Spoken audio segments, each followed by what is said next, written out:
She was younger. She was a smoke show. She's still all right. She got that thing on her, I bet. So this... You know what I'm saying? I do know what you were saying. That's why it's so crazy. Because a lot of brothers love her, too. Everybody seems to love her. Look, if the brothers like it, she got that thing on her. That's all I'm saying, you know? I understand what you're saying. But, like, that one speech was almost enough for her to win. And if she just didn't talk other than speeches...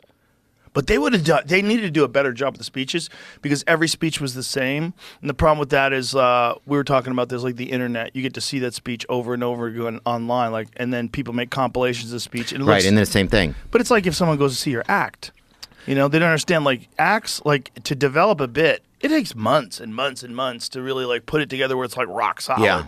And you're going to do it the same way or slightly different every night. And if someone comes to see you and goes, Theo's so full of shit, man. He told us the other day that it was just the other day. Yeah.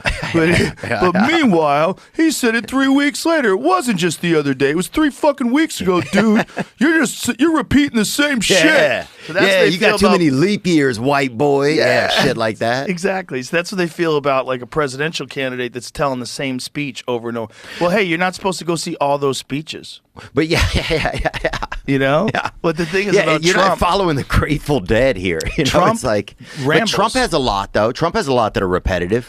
He does, but not in the same order. It's like going to see a Grateful Dead show. It's like fucking, it's all over the place. Yeah. You know, when Trump gets out there, he just does tugging. Did you see? He had this long-winded speech about the rocket. That was insane, Elon caught dude. the rocket. I'm like, you just won the presidency. Edit that down. You can edit that down. That could be 2 minutes. Beautiful arms. I was worried about that in the very beginning of the podcast before we got cooking. When he was talking to me about Lincoln's bedroom, I was like, oh boy. Like, where is this going? Like, I've been in Lincoln's bedroom. How was it? It was okay. I think you can bring it up, actually. It's in Springfield, Illinois. Oh, it is? No, he was talking about the one that's in the White House. Oh, no. I've been to just his before he got elected. You can go to his childhood home. Oh, wow. It's really interesting. He used to keep his notes in his hat. Oh, that was a good move. Pretty cool. Big ass hats back then. That head wallet, baby. He had That's that bitch on him. That's a good move. It's like especially credit cards behind your phone, that kind of thing. Yeah. Except if you lose your phone, you lose everything. But you ain't losing that big ass hat. That hat was fucking long, dude. Isn't it crazy, man? You ever see like how many dudes wore like fancy hats back in the day? That shit just went away. It did. Imagine if you were a kid and you were growing up in a hat family. You're like, well, our family makes hats, bro. I'm balling forever. Yeah. I'm going to take over this business.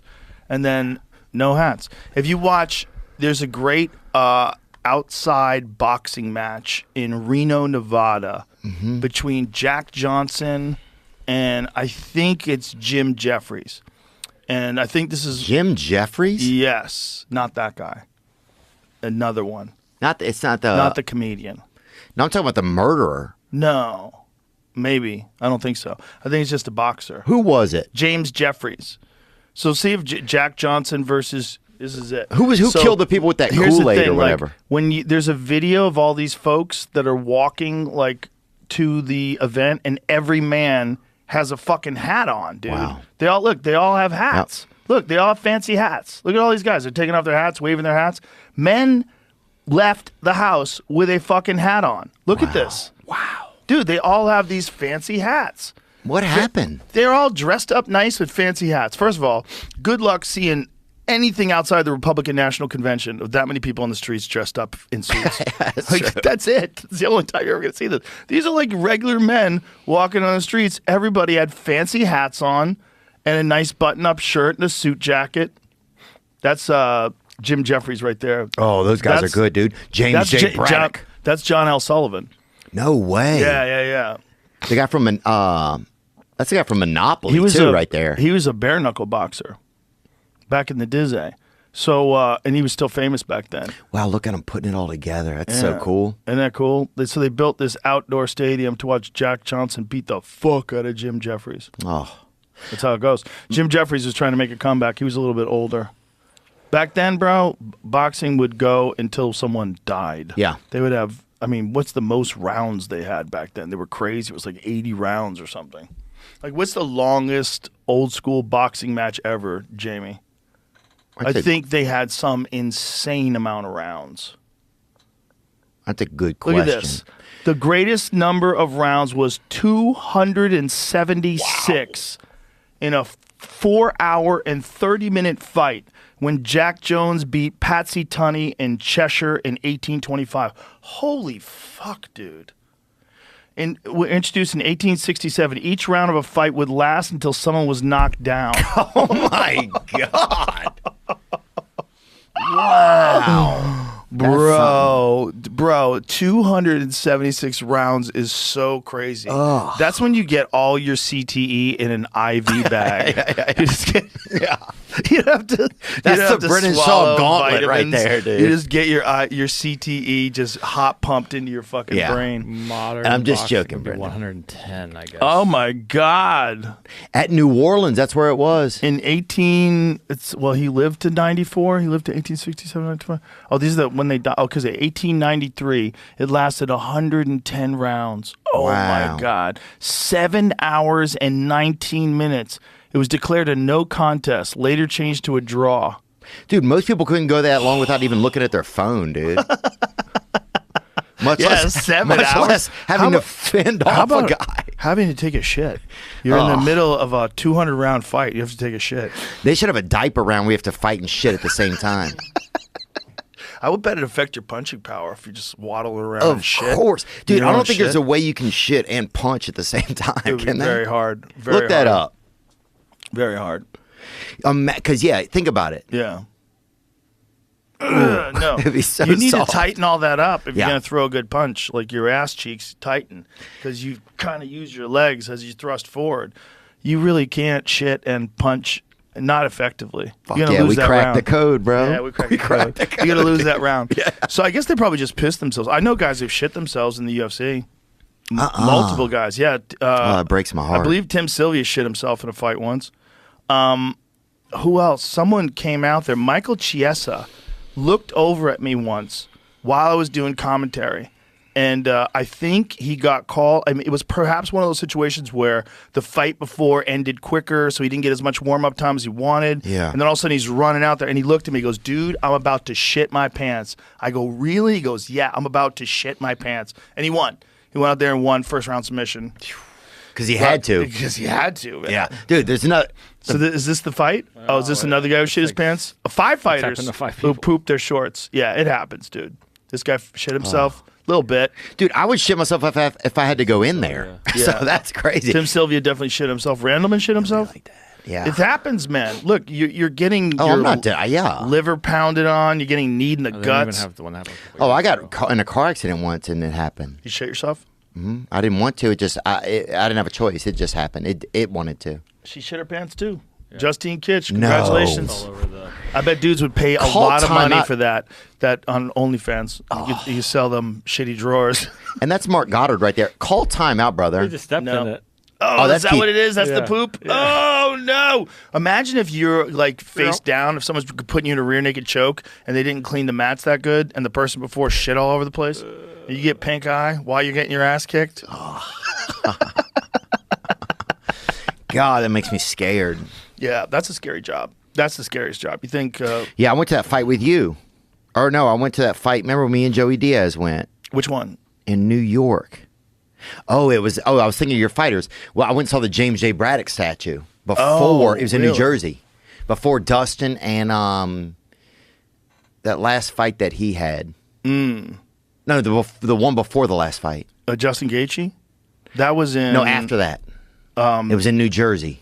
Okay. The that Pride was... of yeah. Benoit Saint-Denis. Yeah. Yeah. Yeah. No. Yeah. Was it? Yeah, he beat up Benoit Saint-Denis and knocked him out. Islam Makhachev. That was after He that. lost to Islam. That was in But- Jersey. Oh, Right. which one was in Jersey? Islam? That one was in He Jersey. didn't beat Islam in Jersey. Right. So he fought Benoit Saint-Denis, then he gets a title shot against Yeah. Islam. Yeah, I went with Joey. And I went to the James J. Braddock statue before. It was awesome, dude. Islam's a monster. He's so good. Yeah, it was crazy. And Joey was like, "What do I?" Dude, he was so. This is all love, dude. He's a fucking tremendous. He's one of a kind, and his book is great too. If you haven't read his book, but he's sitting there. He'd been eating mushrooms, you know. And once he even started eating a little, you could see Aaron Rodgers start to look over. You know, he was getting curious. You know, he's like, what was happening? You know, that's hilarious. But by the sixth quarter or whatever, I don't know how the fights go, but it's like by the sixth quarter, he's just rubbing on his thighs, right? He's talking. He goes, "Who's winning, dog?" That's what he kept saying to me. Dude. Oh, I can't wait to see him again. Joey used to shovel snow for James J. Braddock. Did he really? Yep. Wow. That's crazy. It's one of my favorite things that I ever learned about him. That's crazy. Can you imagine that? That is crazy. What else is going on? I'm going to see him in a couple of weeks. He's coming out here. Joey is going to start staying out here for months at a time. Yeah, he wants to get a place downtown at the club. Me too. I'm going to come back and look in about a week and a half. Every time he comes, he's like, I got to come out here, dog. I'm like, come on, we'll make it easy for you. I'm like, we'll make it easy for you. You tell me when you want to come, you come. We'll fly you out, put you up, whatever you want. I'll get you a real estate lady. Let's get the party started. And I'm trying to bring back the church of what's happening now. Because him and Lee Syatt, they were together when they were at the club together. And I'm like, come on, let's get the band back together. You guys together were fucking amazing. There was nothing like that. Show kept people alive. That show, Joey Diaz's show, was one of the most ridiculous, silly, preposterous shows. It was so ridiculous. And then he went to New Jersey, and here's the problem with Joey in New Jersey. He loves New Jersey. He loves New Jersey people. He needs comedians. And you forget that until you're not with them. And then you're like, oh, this ain't no fun. Yeah, you're just talking to plumbers or whoever's got a decent attitude or whatever, you know, a decent sense of humor. Nice. I like talking to all kinds of people, obviously. But I need comedians in my life like I need vitamins. Like I need a certain amount of sunlight to get some vitamin D. Yeah. I need comedians. It's too, like that night that we had in that green room watching the elections, how many jokes were cracked? How many fucking times we rag on Tony? Oh, dude. We talked Tony off the ledge. We did it. Tony's just fucking... Tony's like got statistics. 26% more Puerto Ricans voted for Trump. Bro, he had the Puerto Rican app open on his Whoop bracelet. I'm like, they have that? What is that? Bro, the whole thing. He was like, how many plantains have sold tonight? He was fucking losing his mind. They tried to label him as a speaker. They said he was a speaker. A speaker? That was at the Trump rally? He said that Puerto Rico was a pile of garbage.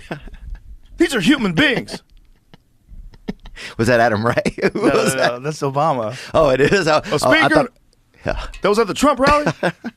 He was talking about Puerto Rico as a pile of garbage. Dude, the simple fact that Obama's talking about Tony Hinchcliffe is crazy. Bro, Obama's doing a Tony Hinchcliffe bit. There's a video of us at the mothership. What is going on? We played it yesterday, but I want to play it again, Jamie. Play the video. It's on my Instagram. Of Tony is on stage in the main room. By the way, Tony goes on stage. It's like Richard Pryor just showed up. Yeah. They were going nuts. He murdered. He has 35 minutes on it. Oh, yeah. He's on stage. About the Puerto Rican joke. And, you know, no way! At the same time? At the same time. Yeah. Just look at this. I'm going to use the slide bar. Okay, he's running against Hillary Clinton. This is a simulation for sure. We're definitely in a simulation. My God. So this guy was on Fox talking about Tony on one TV while Tony was on stage on the TV monitor. That's unbelievable. We did it. He was so nervous because here's what was going to happen. If he lost, you know, so the way these news organizations work, they have outlines for stories. If Kamala wins, they have outlines for stories if Trump wins. If Trump lost, they were going to blame it on Tony. Mm-hmm. They had stories where they're going to blame it on that joke, and they were going to say that joke turned the tides and made people realize the Trump organization's filled with Nazis and racists, and they were going to blame Tony, and Tony would have been fucked. Because then the Trump supporters would have thought that too. Right, so it was like both sides would have disliked Tony. Absolutely, absolutely. He would have had to go to Puerto Rico or Costa Rica. Maybe. Mexico. Mexico and Puerto Ricans don't really... No, they don't even... They don't get along that well. In fighting, there's always been a giant rivalry between Mexicans and Puerto Ricans. And a lot of... Really? Yeah. Oh, yeah, man, for sure. I didn't know that. Well, you know, there's no prouder group of boxers, I think, in the history of Earth than Mexican boxers. Like, they have Mexican boxers are known for a specific style. Like, if someone says you fight like a Mexican, dude, that's a huge compliment. Yeah. Mexicans like Julio Cesar Chavez, you know, fucking Canelo Alvarez, Oscar De La Hoya. I mean, you can go down the line. You know, Morales, fuck, man. There's so many. Manuel Marquez. Yeah. So many, man. They got just so many punches in one punch. Well, there's a culture of boxing there that goes back so far. And it's so, you know, with boxing, it's always people that are poor that want a way out. And one of the best ways out, if you're a poor young man, punch your way out. If you can fight, you can make millions. Like Canelo, like Julio Cesar Chavez, like. So it's like the history of people rising through boxing. But there's a similar history in Puerto Rico. Puerto Rico has a great history of boxing, too. Really? But there was always a rivalry between Mexico and Puerto Rico. I could see that because you're both Latino cultures and you want to be the best, you know? Oh, yeah. I'm trying to think if I've ever been to a boxing match or not. You should go see Jake Paul versus Mike Tyson. It might be the last boxing match ever. I don't know if I want to see it. Do you want to see it if Mike Tyson wins? I remember watching Mike Tyson versus Roy Jones Jr. Yeah. And it was like two guys like beating each other up in baby diapers or whatever. It was baby diapers. Yeah, bring it up. They were wearing like big diapers or whatever. No, they were wearing cups. There's a protector that boxers wear that's different than the protector that MMA fighters wear. So the protector that boxers wear is foam that covers like the front of your hips and things too. Oh, maybe I'm not thinking about it. Maybe I'm thinking about something else then. But it just this they to kept me hugging. This is what I believe. I believe really, truly, to my core, that they made an agreement where Mike Tyson was only going to hit him to the body full blast. It looked like every time he hit him to the head, he was kind of pulling back. That's the thing. It just didn't seem like a real fight. Right. It seemed like a fight to the body, though. Mike was hitting him to the body really hard, and I think he hurt Roy a bunch of times really hard to the body. But, you know, both of these men are 50. Roy, in his day, I maintain to this day, was the greatest boxer I've ever seen. Wow. Roy Jones, in his prime, was a freak. Like, I mean a freak, where he wouldn't even throw jabs. He would throw a lead left hook. He would favor that over a jab, but it was as fast as a jab. And people couldn't understand it because you'd never been in a ring with someone that fast. If you look at Roy Jones' highlight reel of KOs, you ever watch like Roy Jones when he was in his prime? They were executions, son. It was like Mike Tyson in his prime, but a different thing. In fact, in a Nas song, Nas says the new Mike Tyson's Roy Jones. Wow. Roy Jones was just executing people. He was so much faster than anybody. His timing was so good. He was a sniper. Oh, my God. He was just so skillful. Who would you rather knock you unconscious, you think, if you had to pick a good fighter? Oh, I don't know. Maybe Roy would just put it out quick, just pop you on the chin, and you'd be Roy like, or okay. Connor, though? Both of them will knock you out quick. You think? Yeah, but and this is this one fight with Roy Jones with Vinny Pazienza. It was the only fight in CompuBox history where the opponent didn't land a single punch. Wow. A single punch. This was like when Roy was trying to get the referee to stop the fight. Before that, Roy signaled to the referee, stop the fight. And the referee said no, and then Roy goes like this. He's like looking at Vinny, sorry, I got to do this. I've never even seen He that. just lights it up. Bro, he was so good in his prime. But like all fighters, they stay past their prime, and people really only remember them for when they lost. Yeah.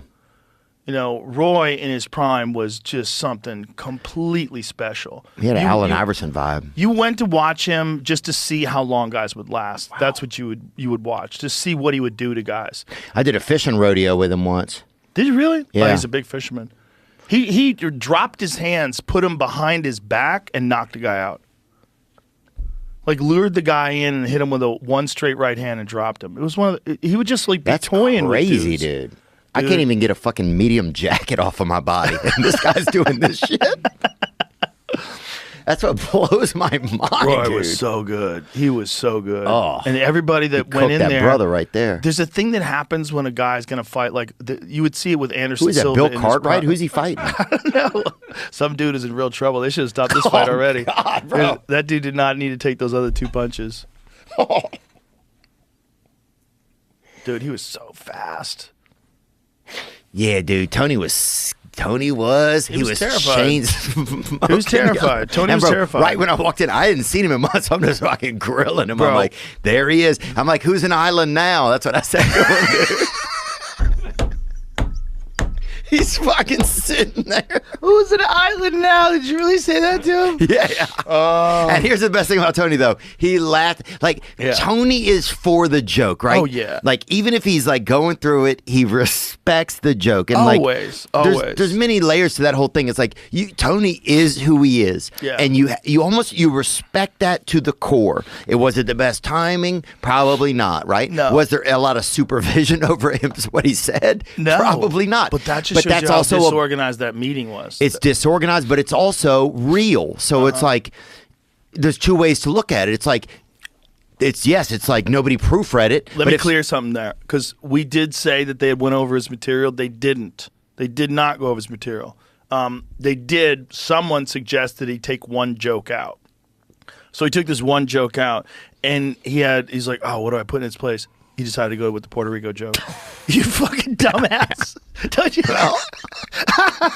We did it. Yeah, But he's just so silly. But he's the guy. But he laughs at himself. Oh, totally. But also it's weird because it's like, do you want things to be tailored or do you not want them to be tailored? You know? Yeah. It's like you could have a group that goes through every single joke and says no to everything. Right. And then you get nothing. You know what I'm saying? Kind of, it's like how many layers of when you drain spaghetti or whatever I'm talking about. Like how many layers of spaghetti? Nah, shit.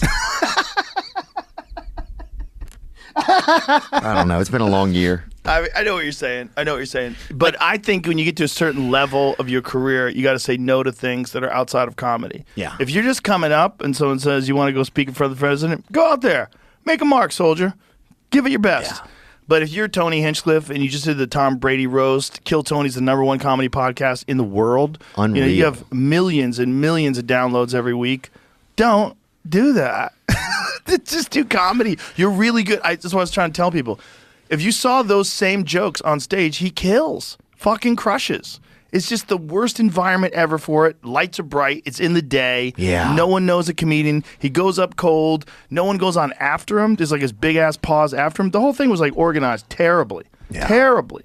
Just complete disorganization. It was like there was the Trump speech, which is the big thing. Like, what do we do with all the extra time? Like, let anybody talk. Who wants to talk? This guy owns a fucking sandwich shop. Let him come up there. Yeah, look, it's my friend Giovanni. Like, let anybody in there. They were letting people that were saying wild stuff, too. Oh, they were letting anybody in there. And dude. it didn't seem like they vetted a lot of the speeches. Some of the speeches were like, wait, they had 40 minutes of ASMR in there. They were fucking letting people do anything. Dude, whenever you get an organization, whether it's the Republicans or the Democrats, you got to kind of like appease everybody. And you got psychos and moderate people. And they're all together under this one banner of this one. Like, have you ever been on a sports team? There's always like one dude on the team that's a fucking psychopath, right? Oh, and yeah. You're like, dude, don't cause any fights. Like, leave everybody alone. Let's go. Come on. We had a brother, he would slash everybody's tires, but then here's the thing, we were giving him a ride home. So it was like, well, now we're all fucked. You know what I'm saying? But that's who he was. You had to respect him. He was a power forward, you know? Yeah. Well, sometimes they're not making the best decisions. People don't, hit in the head man. a lot. People don't, man. Especially football players, bro. You get hit in the head a lot, you're going to make some sketchy-ass decisions. Nick Bosa got brave and shared his political thoughts the other night. You see that? No, I didn't. Well, it's just crazy how, like, on mainstream stuff, if you share anything one way, it's okay, but you share something another way, it's not okay. Right. Like, nobody got angry at people. They made fun of people for supporting Kamala Harris. Like, we made fun of Dave Bautista, like, because it looked just so silly. Like, this performative commercial where it's really important to vote for Kamala and Bautista. Tim Walsh. Is that the Menuda? Is he Menuda? Oh, the wrestler, the guy from Guardians of the Galaxy. Okay. You know what I'm talking about, big jack dude. He's trying to get movies, man. He's wearing pearls to like red carpet events. I know what you're doing. You're trying to get those movies.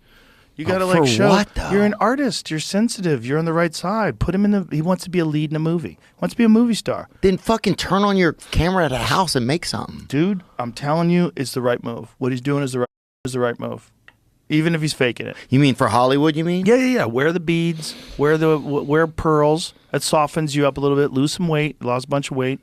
talk shit about Trump. He's allowed to be like a tough guy talking shit about Trump. Did you ever see that Jimmy Kimmel sketch they did?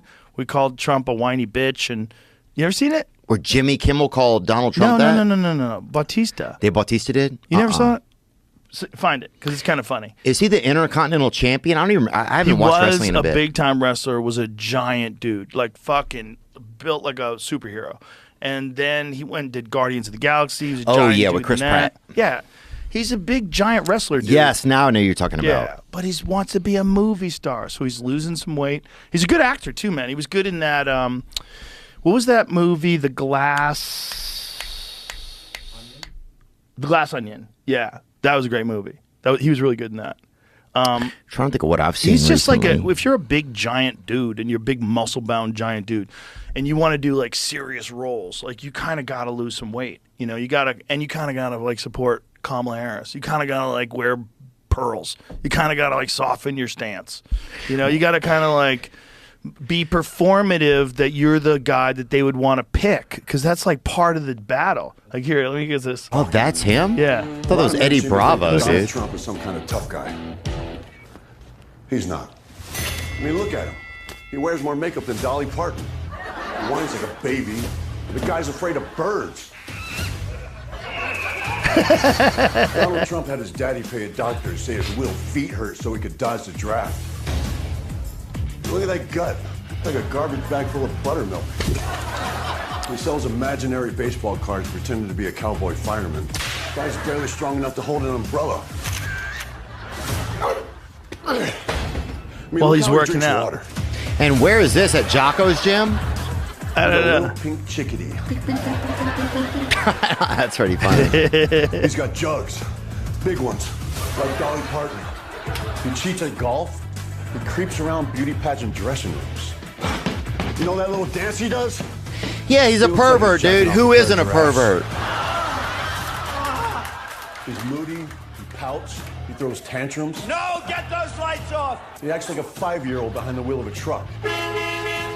He bends over for Putin. He's cattier on social media than a middle school mean girl. The guy needs help walking downhill. Almost there, Grandma. So this November, let's stop kidding ourselves. Donald Trump is afraid. I don't watch this kind of stuff. Look at this. Dogs, The punches. windmills, Merle Street, and being laughed at.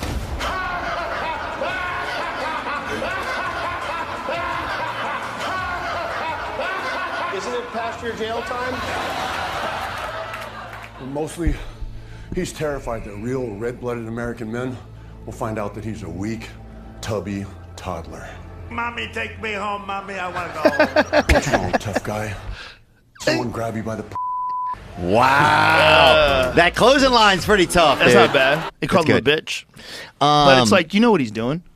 Yeah. Trying to become a movie star. It's a good move. But the why- Hollywood liberals 100% love that. Well, Hollywood's just crazy to me, dude. I just don't understand it. Like, it seems like they hate white men. Well,